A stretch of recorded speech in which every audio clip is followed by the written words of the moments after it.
Hi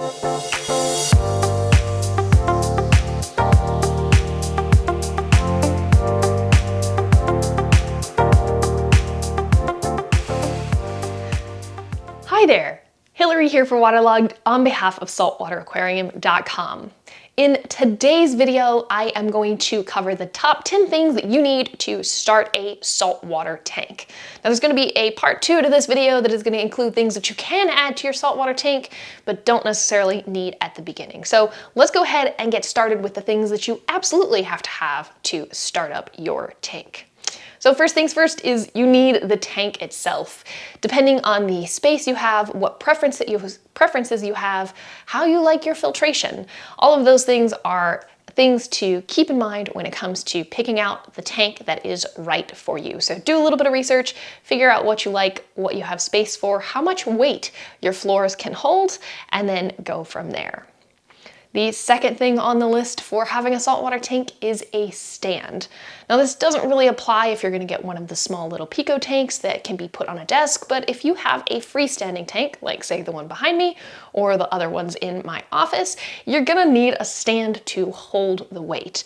You want to make sure that you are either picking a stand that is made to hold the weight of the tank, or you are getting something very sturdy. You don't really want a stand that is made out of something like particle board, because that can disintegrate pretty quickly and make things dangerous. So get a real sturdy stand to go with your tank. The third thing that I think you need to start a saltwater tank is some sort of lid for your tank.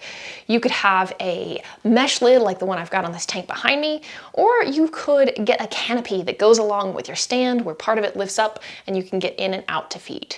Either way, a lot of fish that you're going to be keeping in your tank tend to jump, so you want to make sure that your tank top is protected and the fish can't get out. Okay, the fourth thing that you need to keep a saltwater tank is a filter. Now, depending on the type of tank that you have, you might not have to get a separate filter. There's a type of tanks called all-in-one tanks where the filtration is set in a chamber of the back of the tank, but there are tanks like this one behind me where it's got all of the filtration in a separate cabinet underneath. Another type of filter that you might have is a hang-on back filter. You could also have a canister filter that is all plumbed in. So depending on what is available to you, how much space you have for your tank, use those things to determine the type of filter that you are going to get. All right, next thing you need is water. And not just any water, you are going to need some pretty pure water. So I'm talking about RO/DI water.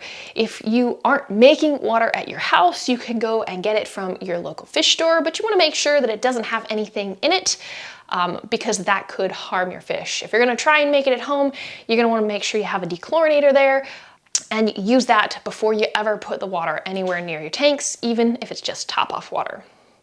The next thing that you will need for your saltwater tank is, yep, you guessed it, salt.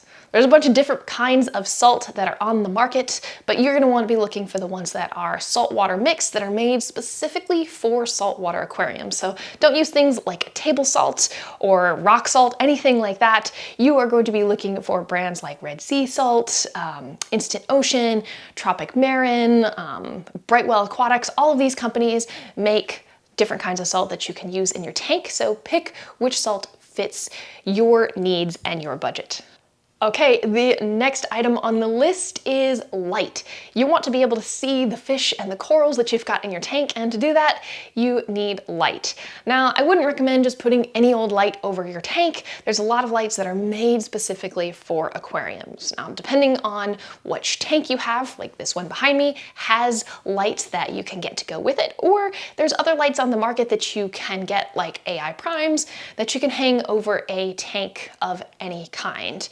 You can find lights in all different price ranges, so do a little bit of research, figure out what you're keeping in your tank and what kind of lighting requirements those animals are going to need, and go from there. All right, the next thing that you are going to need for your saltwater tank is a heater. Most of the fish and corals that we're going to be keeping in our tanks are tropical warmer water species, and so they like the water to stay between, say, 78 and 80, 81, 82 degrees.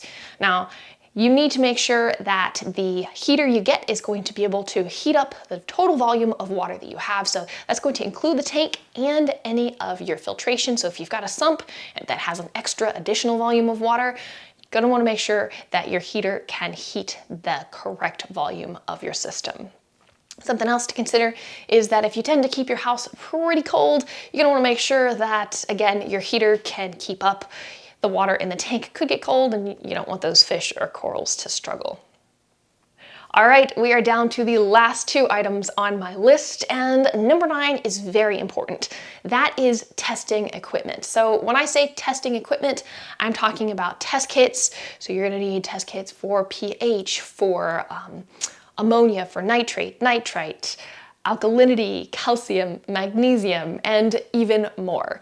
In addition to needing the water chemistry test kits, you are also going to need a thermometer to test what temperature your water is at, and you are going to need something called a refractometer. This is what you're going to use to test the salinity and see where your tank is sitting, and you will even use this when you are mixing salt water to add to your tank.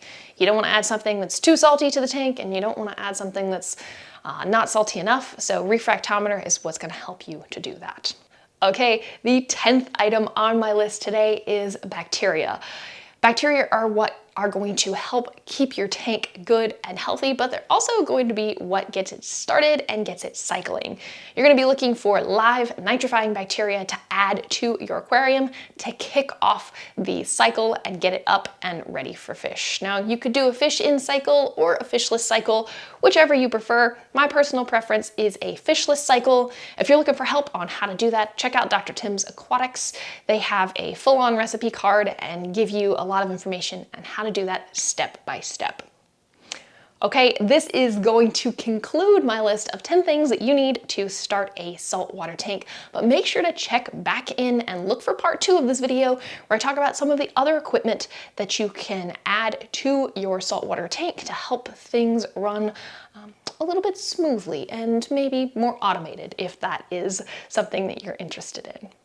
All right, this has been Hillary for Waterlogged on behalf of saltwateraquarium.com. Thank you so much for watching, and I'll see you later.